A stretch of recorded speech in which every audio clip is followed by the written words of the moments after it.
itu menurut kaulo niki kulo hanya sedikit korelasi saja, menyambung-nyambungkan. Mengapa? Karena perempuan itu sama Kanjeng Nabi dipencap naqisatu aqlin wa dinin, kurang akal, kurang agama. Bukan berarti ini merendahkan sahabat-sahabat, bukan merendahkan. Oh berarti perempuan itu kurang akal, berarti enggak genep. Oh bukan, tetapi lebih mengedepankan menggunakan hati dan perasaan dibandingkan dengan menggunakan logika dan juga akalnya, sehingga makanya perempuan itu lebih dikedepankan ketika urusannya dengan mengasuh perihal anak. Karena mengasuh anak itu tidak menggunakan akal, yang paling banyak kita gunakan adalah perasaan. Itu karena perempuan.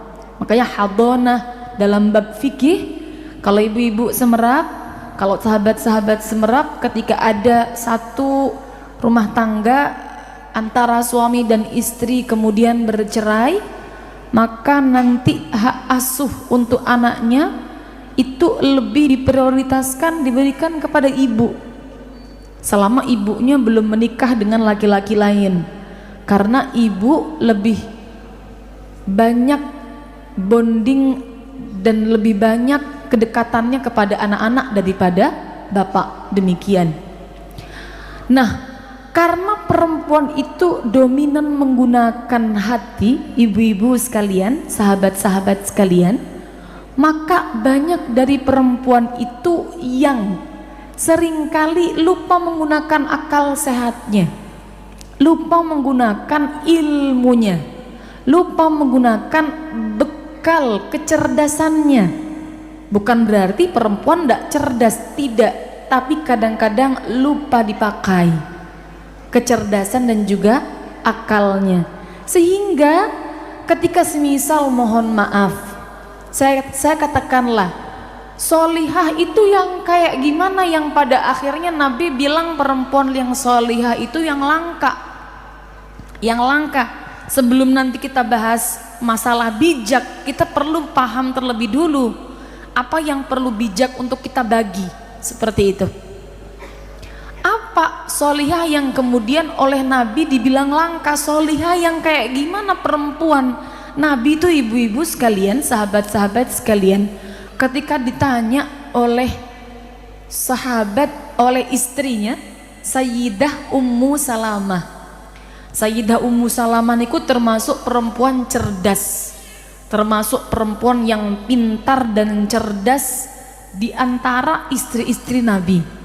Kalau panjenengan biasanya yang sering tahu yang cerdas Sayyidah Aisyah.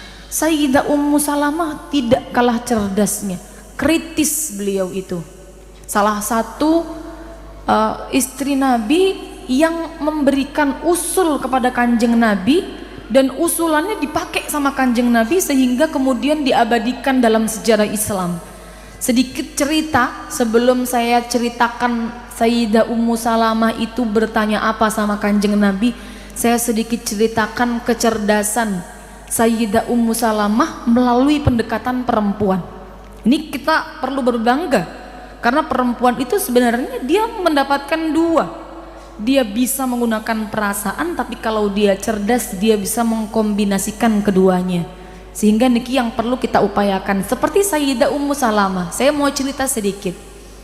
Ada kisah sahabat-sahabat sekalian ketika para sahabat diajak oleh Nabi Muhammad untuk melakukan ibadah umroh, berangkat menuju Makkah dalam kondisi sudah berihram.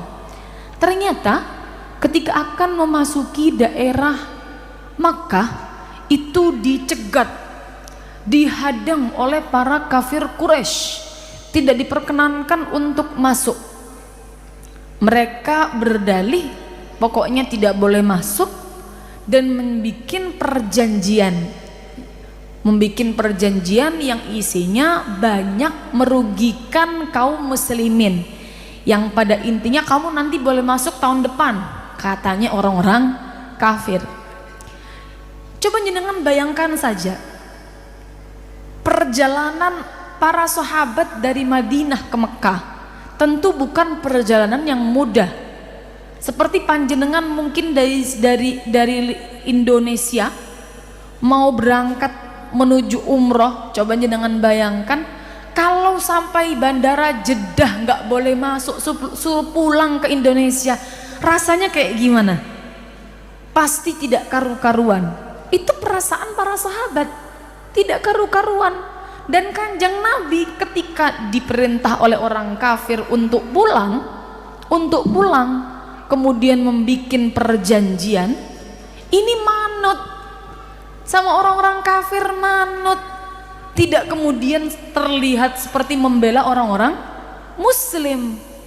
Pulang Kanjeng Nabi, sahabat-sahabat, pulang Kanjeng Nabi, yang pada akhirnya itu dikenang dengan perjanjian Hudaibiyah. Pulang Nabi, kemudian memerintahkan kepada para sahabat, wes para sahabat, kalian semua sekarang menyembelih dam, hadiyu, sembelih dam, kemudian tahallul. Kita tidak bisa untuk umroh, sudah kadung niat, kalau mau tahallul untuk lepas dari ihramnya harus nyembelih dam terlebih dulu. Itu Kanjeng Nabi perintah demikian, ibu-ibu, sahabat-sahabat. Tidak ada satupun sahabat yang manut. Nggih, Nabi nggak ada. Sahabat semuanya diam, tidak mau manut kepada Kanjeng Nabi. Nabi niku sedikit sebel dengan para sahabat, dongkol dan marah kepada para sahabat karena tidak mematuhi perintah Nabi. Masuk beliau ke kediaman beliau pada waktu itu adalah sedang jatah gilirannya Sayyidah Ummu Salamah. Perempuan, sahabat-sahabat sekalian, cerdasnya mempertimbangkan perasaan dari para sahabat, sehingga Sayyidah Ummu Salamah ketika diceritain oleh Kanjeng Nabi kemudian mengungkapkan kesusahannya dan rasa marahnya kepada para sahabat, dijawab oleh Sayyidah Ummu Salamah, cerdas sekali. Loh, Kanjeng Nabi jenengan perlu fahami perasaan para sahabat. Dari rumah mereka berangkat untuk siap berumroh, untuk siap menjumpai Ka'bah yang dirindukan, lantas kemudian disuruh pulang. Panjenengan harus bayangkan bagaimana rasa kekecewaan para sahabat di hatinya, sehingga andaikan mereka tidak mau manut, itu hal yang wajar, bukan karena mereka tidak mau patuh denganmu. Maka sekarang kalau panjenengan pingin dipatuhi oleh para sahabat, tidak perlu panjenengan perintah-perintah, cukup jenengan sekarang keluar, jenengan sendiri yang menyembelih damnya, nanti dengan sendirinya pasti mereka akan mau mengikuti. Manut Kanjeng Nabi, Bu. Ternyata laki-laki manut sama suami itu sejak dari zaman Kanjeng Nabi. Oh, laki-laki manut sama suami, laki-laki manut sama istri, Masya Allah. Untung jenengan paham maksud saya. Laki-laki manut sama istri sejak dari zaman Kanjeng Nabi. Manut keluar Nabi nyembelih damnya. Ternyata apa? Sahabat melihat Nabi menyembelih dam kemudian tahallul, semua akhirnya ikut. Ternyata cerdas juga pemikiran daripada Sayyidah Ummu Salamah, kritis, mengombinasikan antara perasaan dan juga akal. Ini yang kemudian perlu kita syukuri sebagai seorang perempuan. Nah, kembali kepada pembahasan kita pada siang hari ini. Sayyidah Ummu Salamah, sahabat-sahabat sekalian, pernah bertanya kepada Kanjeng Nabi. Beliau itu kan kritis ketika Nabi sedang menerangkan tentang wanita-wanita surga. Disebutkan di dalam surah hurun ain ka'amthalil lu'lu'il maknun jazaa'an bima kanu ya'malun. Itu kan ada gambaran-gambaran para bidadari surga, seperti halnya intan, mutiara yang tersimpan Kemudian kalau Nabi menjelaskan fihinna khairatun hisan, itu di dalamnya ada wanita-wanita yang baik, berbudi pekerti yang baik, yang indah dipandang. Akhirnya Sayyidah Ummu Salamah itu tertarik, Nabi, mana yang lebih utama antara perempuan-perempuan surga dengan perempuan-perempuan dunia? Nabi jawab, ibu-ibu, ya jelas lebih utama perempuan-perempuan dunia. Jawab Nabi, lebih utama perempuan-perempuan dunia, bukan perempuan-perempuan surga. Sehingga ini yang kemudian membuat Sayyidah Ummu Salamah heran seheran-herannya. Loh, Bima, dengan apa Kanjeng Nabi kok bisa kita kan ya, yang kemudian katakan Nabi lebih utama daripada mereka para bidadari-bidadari yang katanya seperti halnya mutiara yang tersimpan. Kita lebih utama kata Kanjeng Nabi. Tapi Nabi dawuh, ibu-ibu menjawab pertanyaan Sayyidah Ummu Salamah, bi solatihinna, bi qiyamihinna, bi siyamihinna, bi ta'atihinna li azwajihinna. Dengan salatnya, dengan puasanya, dengan ibadahnya di malam hari, dan dengan dia taat kepada suaminya, perempuan-perempuan dunia bisa mengungguli perempuan-perempuan surga. Maka ibu-ibu, ini jalur utama, ini jalur utama. Oh, kelihatan ya, sepertinya solihah yang pertama itu jalurnya berarti harus taat. Taatnya ada dua macam, taat sama Allah sama taat sama suami. Itu jalur pertama.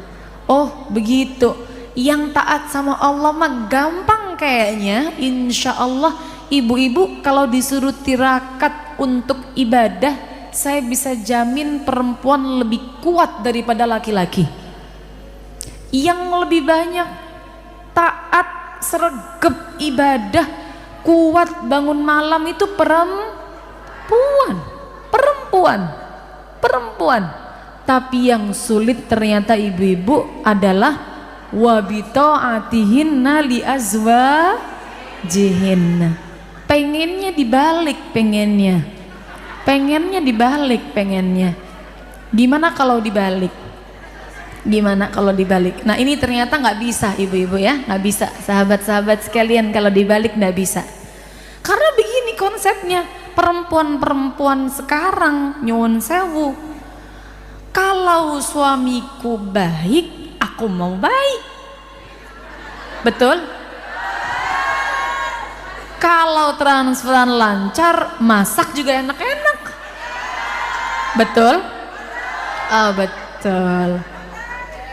Kalau healingnya setiap bulan, anak-anak terjamin, betul? Betul. Ini perempuan konsepnya begitu. Sehingga apa? Andaikan sedikit saja oleng tuh Pak suami, maka nanti repot kita istri-istri sudah tidak mengikuti apa yang disampaikan oleh Nabi Muhammad Sallallahu Alaihi Wasallam. Repotnya karena kita pakai perasaan, nimbangnya pakai perasaan. Sekali perasaan tersakiti, rasanya mau baik sulit sekali. Niki kalau matur relate aja, YRRA, yang relate aja. Ya TTA kan yang tahu-tahu aja. Niki yang YRRA, yang relate aja. Kebanyakan perempuan demikian. Sehingga makanya sahabat-sahabat sekalian, Allah itu kalau menyampaikan, orang itu kalau mau jadi baik, itu enggak karena manusia lainnya baik kepada dia, bukan.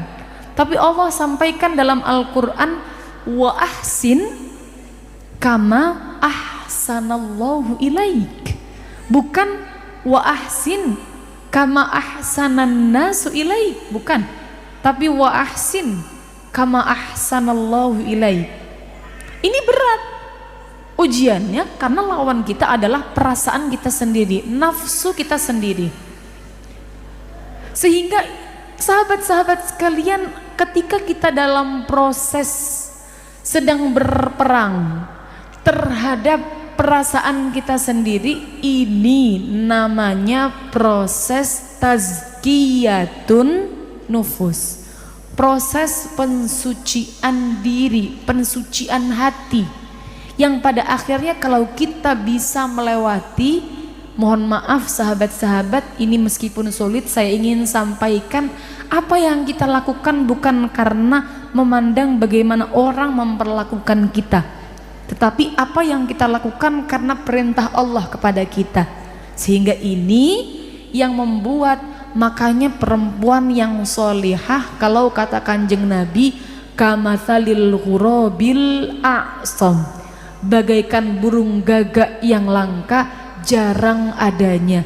Karena yang bisa berhasil dan dia bisa mengalahkan hawa nafsunya itu langka, itu langka. Lagi-lagi saya mohon maaf, sedikit contoh saja, semisal ya, sedikit contoh saja.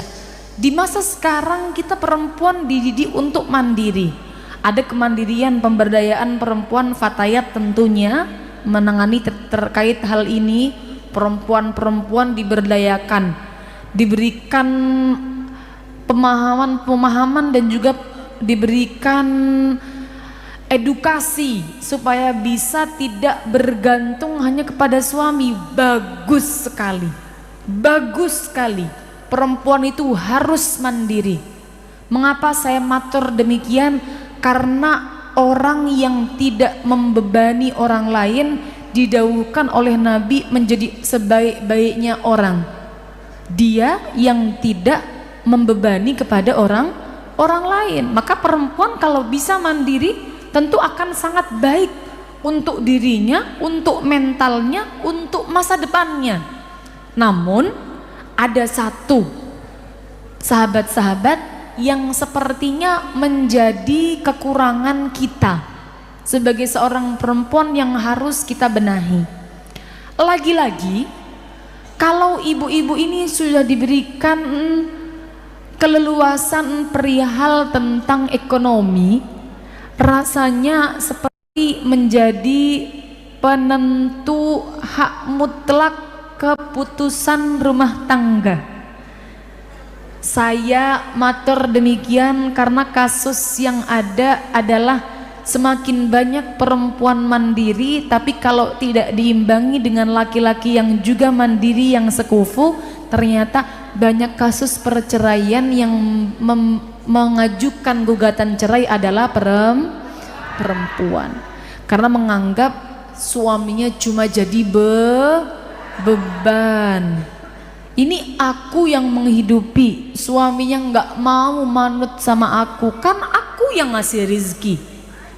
Katanya laki-laki itu dianggap sebagai seseorang yang harus dipatuhi suami.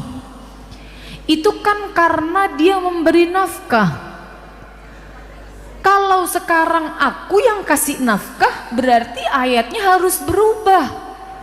Yang sebelumnya ar-rijalu qawwamuna 'alan nisa mestinya jadi semangat sekali ibu-ibu ini. Harusnya berubah, sehingga banyak yang punya pemikiran demikian. Saya mendapatkan laporan sahabat-sahabat sekalian ketika saya berkunjung ke beberapa daerah, yang kemudian saya bertemu dengan beberapa teman-teman yang ahli di bidangnya, yang mengurusi dalam hal ini. Itu paling banyak gugatan cerai karena perempuannya mandiri, sehingga merasa saya bisa dan saya tidak perlu mengandalkan laki-laki. Sahabat-sahabat sekalian, ada satu hal yang perlu untuk kita fahami dalam kita menjalankan kehidupan dunia. Satu yang perlu kita pahami bahwa kita di dunia ini oleh Allah diperintahkan untuk beribadah.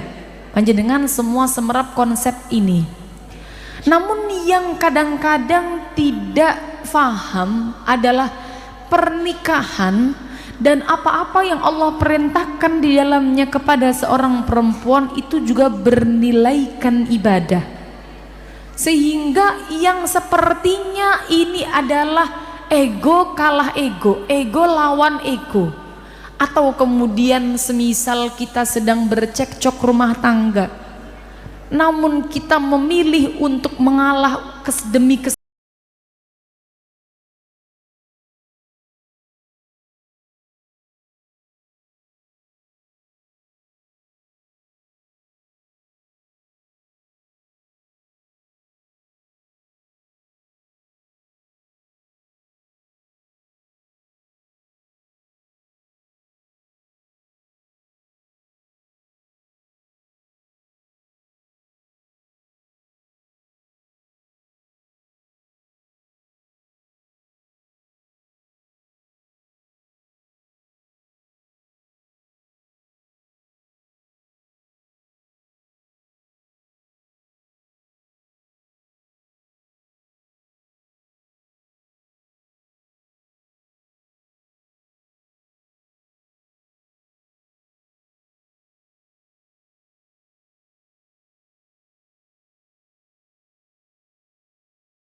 Tapi kalau panjenengan mau di sini, maka panjenengan di sini cukup panjenengan mengaji, semua saya yang cukupi. Ini perempuan ibu-ibu sekalian yang matur mencukupi laki-lakinya.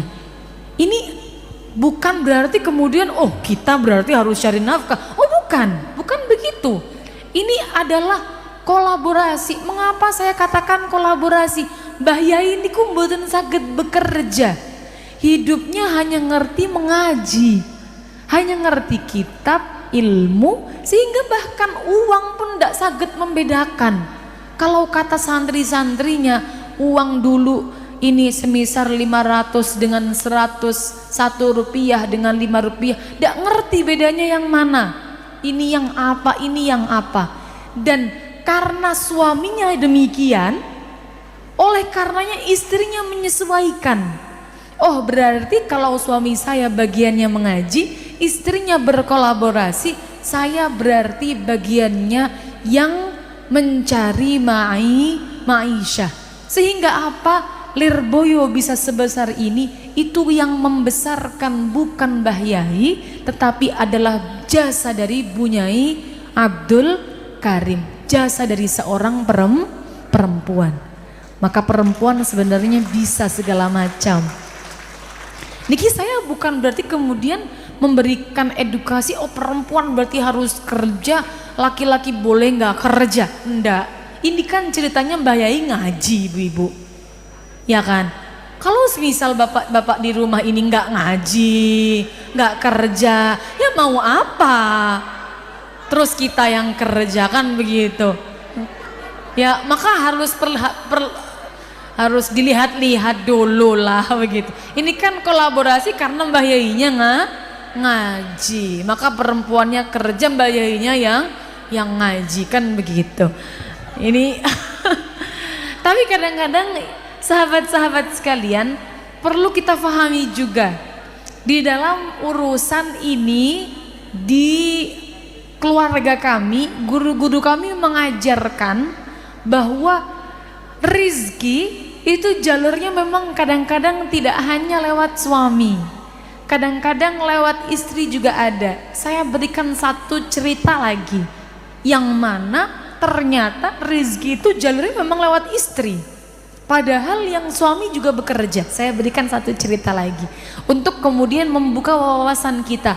Kadang-kadang kalau perempuan itu yang lebih dominan, yang kemudian mencukupi keluarga, bukan berarti dia harus dan bisa seenaknya bisa mengatur segala keputusan dalam rumah tangga. Tidak, tetap harus ada namanya kesalingan di dalamnya. Saya berikan satu contoh dan cerita lagi.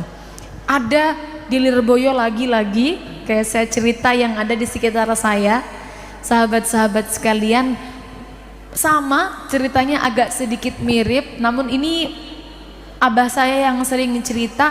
Mbah Yai Mahrus Ali di awal kehidupan pernikahan oleh Allah diberikan rizki yang pas-pasan sehingga tergolong fakir, sampai dawuh kepada istrinya, sudah ya mak, kita hidup fakir saja, kita hidup seperti ini saja, kita hidup fakir saja.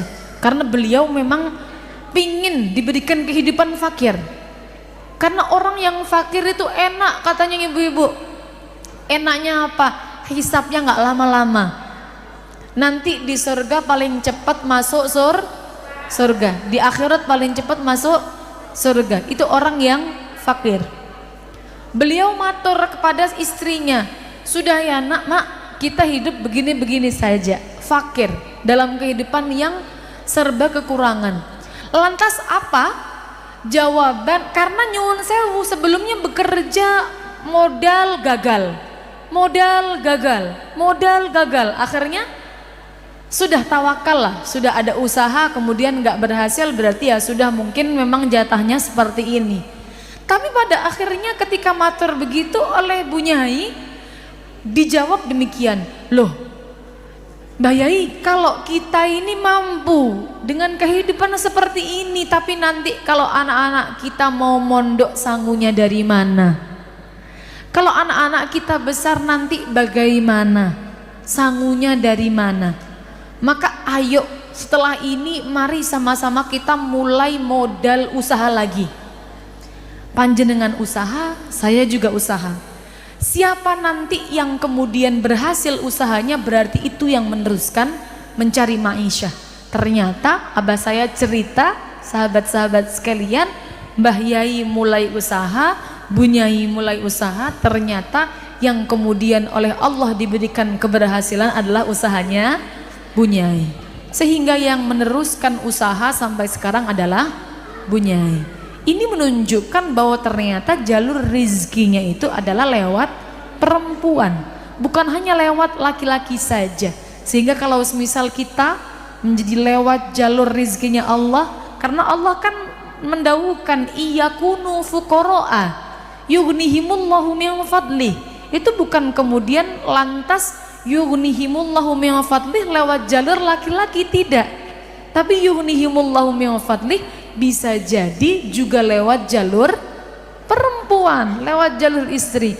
Maka kita perlu tetap untuk mematuhi perintah Allah, kita perlu tetap untuk mentaati suami kita dan menjalankan norma-norma syariat. Tidak boleh macam-macam yang pada akhirnya kita bisa seenak saja melakukan apa saja yang sesuai dengan keinginan kita. Maka Bu Nyai Idris Marzuki menyampaikan pesan yang kedua kepada para santri yang menurut kaulo menjadi kunci pembicaraan kita pada siang hari ini.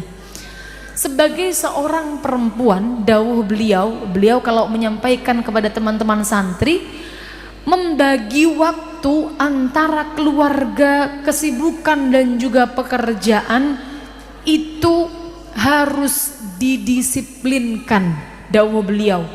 Karena masing-masing ada perhatiannya sendiri yang sering disampaikan oleh para guru-guru kami sesuai dengan dawuhnya Kanjeng Nabi Muhammad sallallahu alaihi wasallam, fa'ati kulladzi haqqin haqqah. Berikan setiap yang punya hak haknya masing-masing. Jadi kita harus bagi porsinya sesuai dengan porsinya masing-masing.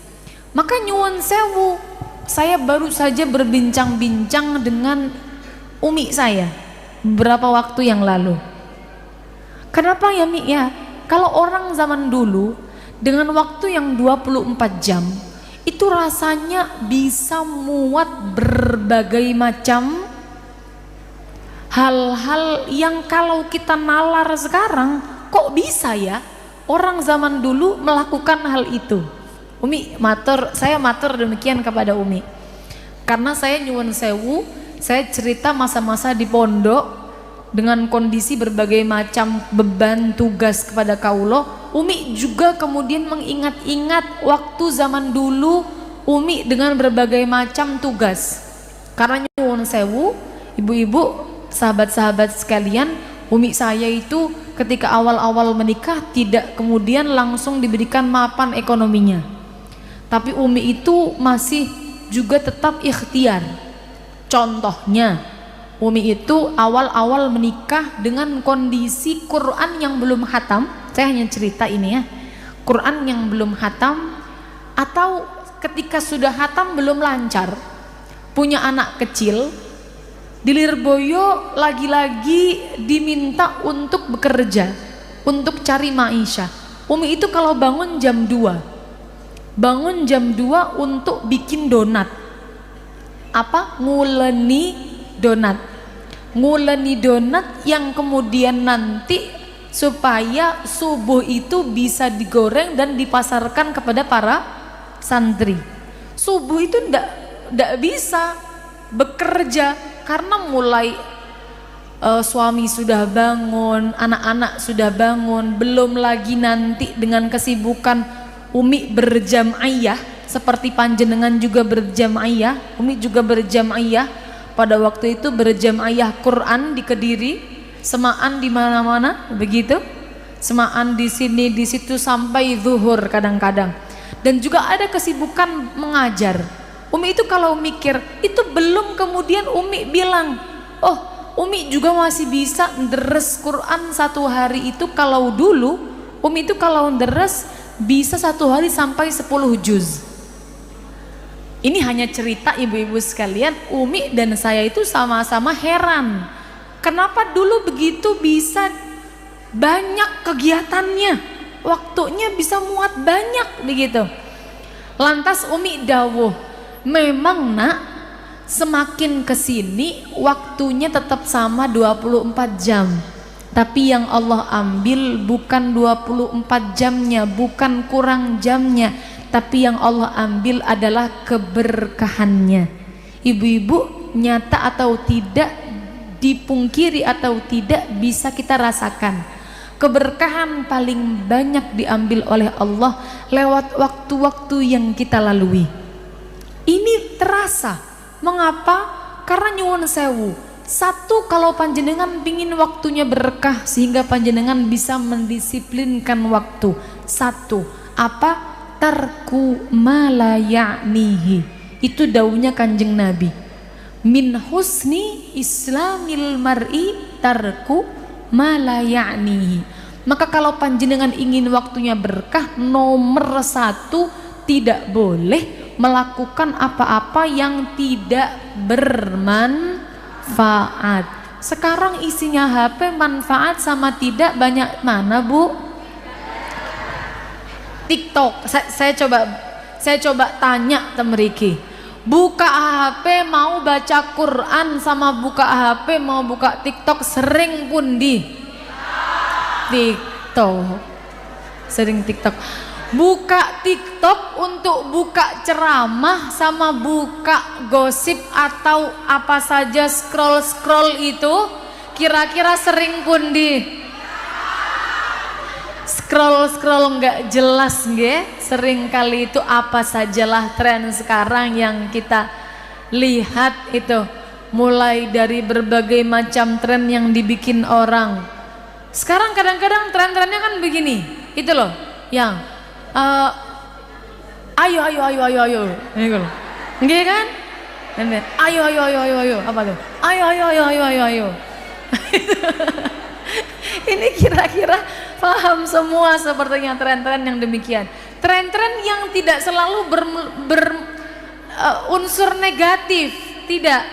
Ya tidak joget-joget, ya kan? Ya tidak kemudian mengundang fitnah, tidak. Tapi sepertinya malayaknihi, kurang bermanfaat. Sehingga dari situlah mulai muncul diambil oleh Allah keberkahan waktu. Maka kalau ingin mengembalikan keberkahan waktu yang kita punya, bagaimana?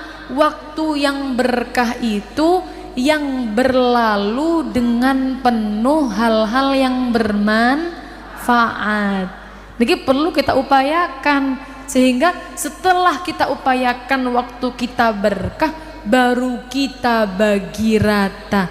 Maka kalau dikatakan panjenengan pingin bijak, bisa seimbang antara panjenengan tugas di rumah dengan panjenengan tugas di luar rumah. Saya tidak mengatakan taat dan juga karir adalah dua hal yang berbeda, itu hal yang sama.